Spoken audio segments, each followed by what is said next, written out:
안녕하세요. 시카고의 단초입니다. 오늘은 심한 anxiety, separation anxiety, 익숙한 것에서 멀어지면은 보여지는 극도의 불안감, 그런 장애를 가지고 있던 랜디에 대해서 말씀드리겠습니다. 랜디는 초등학교 4학년 아이입니다. 그런 엄마에게 심한 학대를 받았기 때문에 기관에서 억지로 엄마와 아이를 떼어놓아 엄마와 일주일에 제한된 날에만 만날 수가 있고, 그래서 랜디는 엄마에 대한 그리움이 아주 커지면서 심한 separation anxiety를 보였습니다. 아까도 말씀드렸지만 separation anxiety라는 것은 글자 그대로 해석하면 분리, 그 다음에 걱정. 그러니까 익숙한 사람이나 익숙한 장소에서 멀어지면 보여지는 아주 극다의 불안감, 이런 장애죠. 랜디는 이러한 separation anxiety는 단지 엄마와 떨어질 때만 보여지는 것이 아니라 학교에서 한 장소에서 다른 장소로 옮겨갈 때 상당히 지나친 염려와 걱정을 일으켜 자기가 어디를 갈 때 본 그룹에 조금만 처져도 마찬가지로 불안 증세를 보였습니다. 랜디는 그런 증상 외에는 정말로 아주 스윗한 아이였습니다. 그래서 모든 교사들이 랜디를 좋아했죠.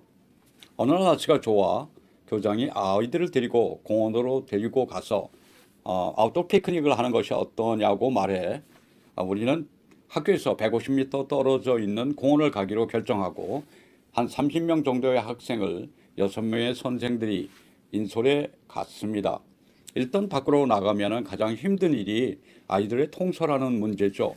그중 반드시 한두 명의 아이들이 교사의 지시에는 아랑곳하지 않고 차도로 뛰어든다든지 갑자기 대열을 이탈해 주변에 알지 못하는 그런 건물로 총알같이 달려가니 나머지 애들을 놔두고 그 애를 붙잡으러 갈 수도 없고, 그래서 교사 한 명은 아이를 인솔하지 않고 대열을 이탈하는 아이들을 뛰어 가서 잡아오곤 했습니다.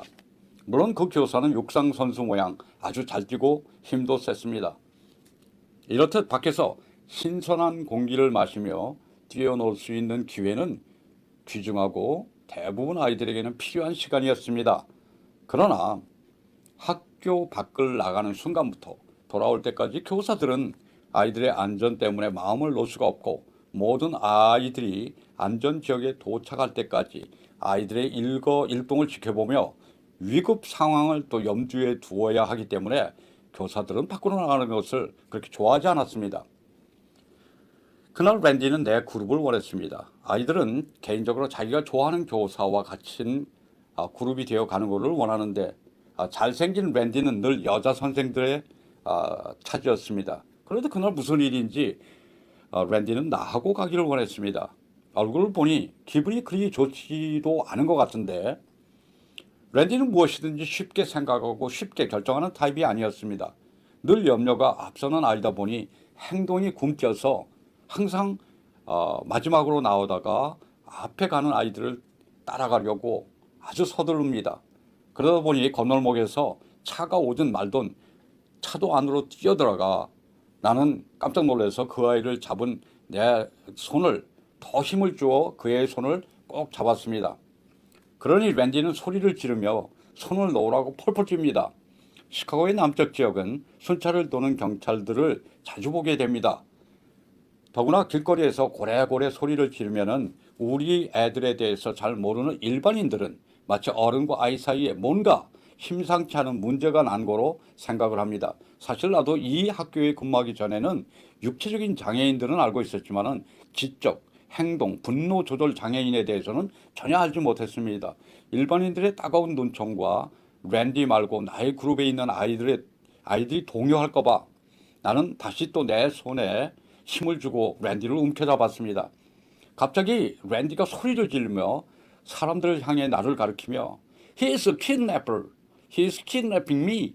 Anybody help me? Help me. 라고 진짜 상황인 것처럼 소리를 질러댔습니다.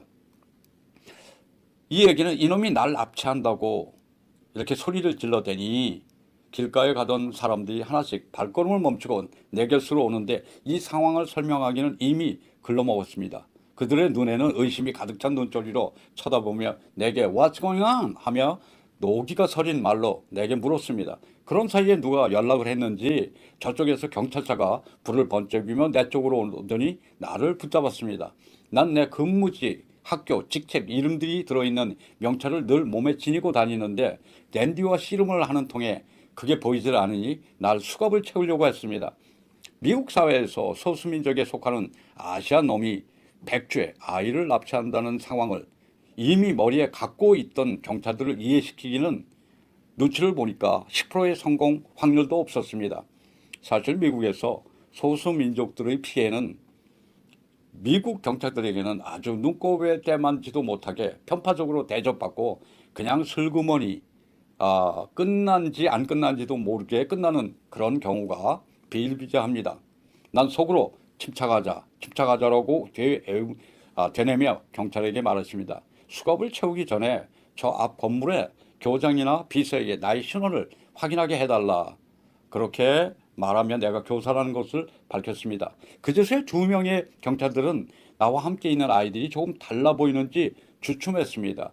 그 사이에 번쩍거리는 그 경찰차의 그 불빛과 사이렌을 보고 2층에서 우리 학교 비서회가 뛰어나오면서 모든 오해는 풀렸습니다.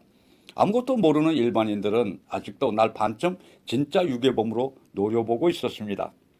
정말 비서가 5분 정도 늦게 나왔더라면은 저는 손에 수갑을 차고 경찰들에게 연행을 당해서 여러 가지 곤욕을 치렀을 것입니다. 이미 그 주변에 있던 사람들도 나를 확실한 납치범으로, 유괴범으로 생각하고 있었기 때문이죠.